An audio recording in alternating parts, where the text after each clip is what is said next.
Un sourire pour Nino. Lorsque le maître sonne enfin la cloche, c'est l'heure de la récréation. J'aime bien les maths, d'accord, mais cet exercice commençait à me donner mal à la tête. Sans perdre de temps, je récupère mon goûter dans mon cartable et me précipite dans la cour. En croquant dans ma pomme, je cherche mes copains du regard. « Jules !» m'appelle Marie en m'adressant un geste de la main. Aussitôt, je me dirige vers elle pour la rejoindre. « Tu as vu Nino ? Je voudrais vous montrer mes nouvelles cartes. »« Non, je crois qu'il n'est pas encore sorti. »« Et comment ça ? Nino déteste les maths. Je ne le vois pas rester avec Monsieur Sola pour faire des opérations supplémentaires. » Tandis que Marie rit à ma plaisanterie, Nino sort de la classe. Il ne sourit pas. Notre ami fixe ses pieds et garde ses mains dans ses poches. Marie le regarde et fronce les sourcils. « Qu'est-ce que tu crois qu'il a, Nino ?» finit-elle par demander. « Je n'en ai aucune idée, mais tu as raison. On dirait qu'il n'est pas comme d'habitude. » Sans même chercher à venir vers nous, il donne un petit coup de pied dans un caillou. « Moi, je trouve qu'il a l'air triste, » insiste Marie. « C'est peut-être juste l'effet des maths. Et puis, il n'a peut-être pas envie d'en parler. »« Jules, Nino est notre copain. Tu as vraiment envie de le laisser triste sans rien faire ?» J'acquiesce. Marie a raison. Appuyé contre le mur du préau, Nino regarde droit devant lui. Il n'a pas vu que Marie se trouve à sa droite et moi à sa gauche. Alors je me décide à lui parler. « Salut Nino, comment ça va ?» Notre ami grimace et hausse les épaules.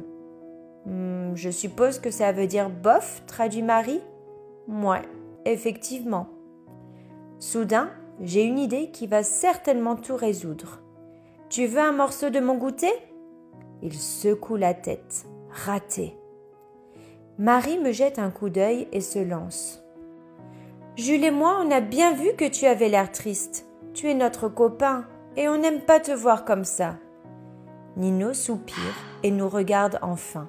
« C'est que je suis nulle. »« Mais comment ça, tu es nulle ?» Je m'étonne. « En athlétisme, tu es le meilleur de la classe. »« Je sais, mais mes parents, ils n'en ont rien à faire du sport. Eux, ils veulent que je sache bien lire et compter. Ils disent que c'est pour mon avenir. Oh, ne m'en parle pas. Les miens répètent la même chose sans arrêt.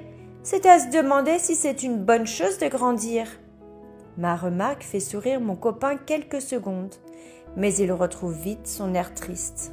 J'aurais essayé. Alors Marie prend le relais. « Pourquoi penses-tu que tu es nulle ?» Nouveau soupir. « Je crois que j'ai un souci avec les soustractions. Le système de retenue a sûrement été créé pour compliquer la vie des enfants. En tout cas, si je n'arrive pas à faire les 2 opérations que le maître nous a données en devoir à la maison, mes parents ne m'autoriseront pas à sortir ce week-end.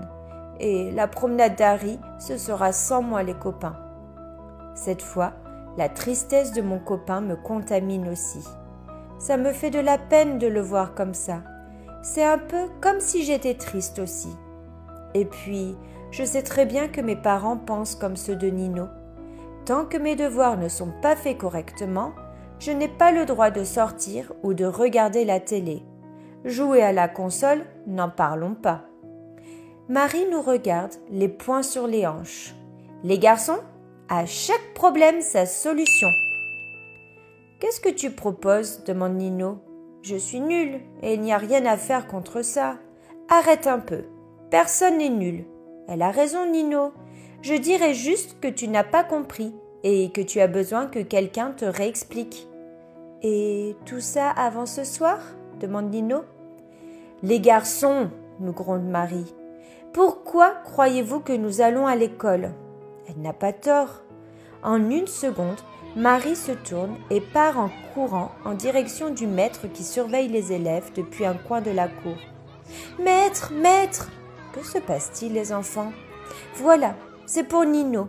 Il est très triste parce qu'il pense qu'il est nul. »« Comment ça ?» s'étonne Monsieur Sola. « Je n'ai pas compris les soustractions.